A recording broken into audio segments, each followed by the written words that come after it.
Hi y'all, I'm Chase. This is my 2021 Harley-Davidson Pan America Special, affectionately known as Wichita. And today, well, over the weekend I stayed the night at friends and family's houses, went to visit them. One of them was, well, I think I've said that one of them was in an accident, motorcycle accident. And, well, I let somebody take my Pan Am for a ride. Now, this guy went from a ZH2, which is the supercharged Kawasaki 1000, and it had all the tuning and stuff done to it, so it was well over 200 horse. He went to a dyno. He's 25. Well, he smartly guessed that riding the ZH2 might get him killed, mostly because there was the urge to go really fast, especially on something with that much horsepower and torque and speed. We're talking something that'll do 200 miles an hour. So he switched to a dyno. But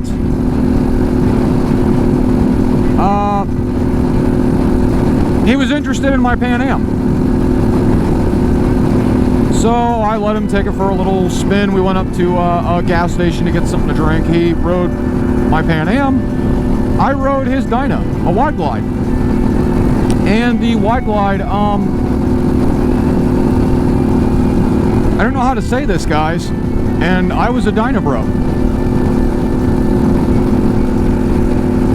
It sucked.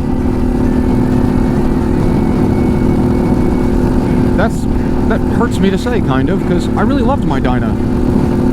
But after riding the Pan Am for so long, and the suspension, the power, everything all together, well,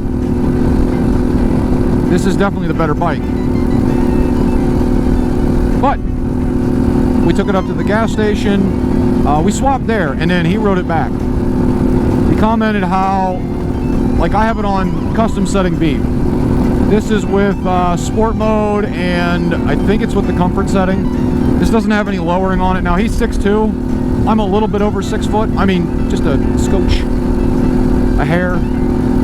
So we're not too far away from height. I forgot I had turned off the lowering on this setting. I didn't have a problem with it. He didn't either. But he commented how it felt like, I don't know, like an old Cadillac, he said. Because, well, it does. When you have it on comfort setting, it is the comfiest ride you can get. Now, if I was attacking corners, would I have it in B? No, I'd probably throw it in sport. But this is what I do most of the time. I'm going on long trips like this. Most of everywhere I go is a trip. It's 50 miles anytime I get the bike out. Even if I'm just going to town, it's 50 miles. So, yeah. But he commented on how gentle the ride was. And then I had to tell him that, well, geez, dude, I forgot to tell him about the ride modes. So if I ever have him take it for a ride again, I'll have him switch to a different ride mode. But then he started pondering, maybe he should get a Pan Am. And really, that's what this video is about. It's not about getting a Pan Am. It's that most guys don't realize it's not a Pan Am thing, it's an adventure bike thing. It's why, you know, everybody always ends up on a Harley. I think that's starting to change. I think everybody's going to end up on adventure bikes. Because it will do so many things. Now, granted, this thing will do, I've had it up to 140. 140 miles an hour. But it's not gonna do 200. Now 140 will get you in trouble very fast. Anyways, I think it's like where everyone's gonna kind of end up now. With one caveat: if you're a average height or above gentleman or lady, well, for ladies it might be above average height.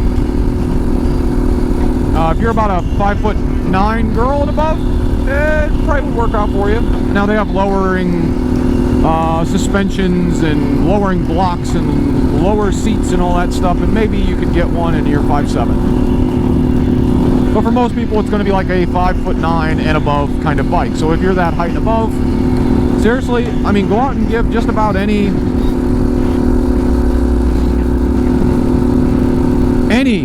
adventure bike a try.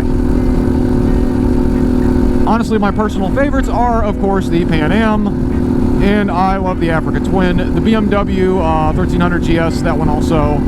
I'm not really keen on KTMs. And honestly, I've even thought about the Aprilia Touareg.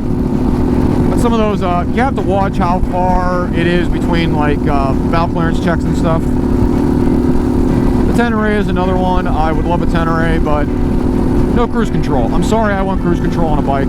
That's just something I want. But I think that's where everyone's going to end up now, because honestly, it's,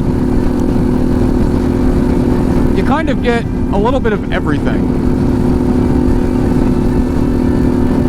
You know, it's Neapolitan ice cream. Nobody likes Neapolitan ice cream. It's strawberry and chocolate and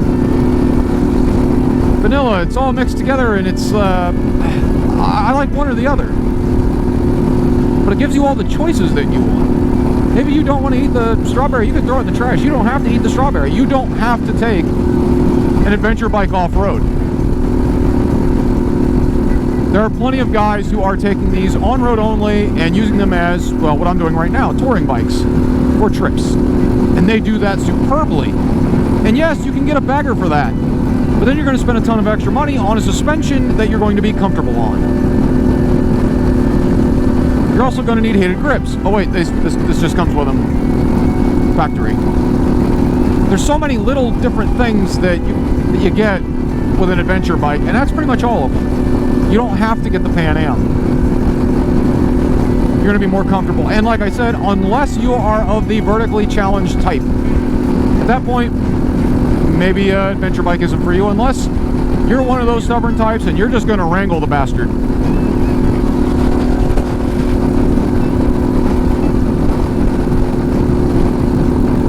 Or maybe you want to go off-road. This will do that.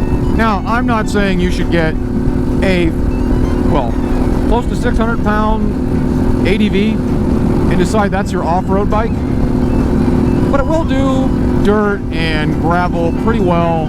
If you get the right tires, it might even do mud, but man, they are heavy SOBs to pick up if you drop one. Trust me, I know, it's not like picking up a bagger. I've done that too. That sucked. Or even a Dyna. My Fat Bob was like 700 pounds. So you get about 100 pounds off of one of these big bastards. Now if you get a smaller one, yeah, I think the Touareg is probably the best all-around small one. It's like 4 something. It's one of those things, I think it's where everybody ends up, or will end up soon, and why ADVs are becoming such a big seller, a big hit pretty much across the world, is because versatility. And they're literally the SUV of the motorcycle world. They're big, they're bulky. They don't make a lot of sense for each individual thing that they can do, but as a whole, man, they make a lot of sense. You can carry stuff on them, you can, you know, you can go do a little bit of light off-roading, you can tour in them, they're comfortable. Yeah, and I really hate SUVs. I hate the way they look, I hate how much they weigh, I hate how bulky they are. I guess that's it. Let me know what you guys think down in the comments. Man, I never thought I'd be an ADV bro, ADV guy. I'm not really a dad, so I can't really say I'm an ADV dad. But I think I'm an adventure bro. And man, I never thought it'd come to this, because I never wanted an adventure bike. If that one guy at Valley Harley-Davidson hadn't just said, here's the keys, go take that Banana America for a test ride, and just do it, I would have never got an ADV. I probably would have never got one, and I would have just continued to suffer. I would have tried to put, I don't know, suspensions and engine parts and everything else to get a little more speed, for a little more comfort. I'd have continued to try seats on my bagger, and I'd have never been this happy. Also, like and subscribe. Click that ding-a-ling to be notified of new videos I'm coming out with. Thank you for watching, lads and lasses. Bye, y'all.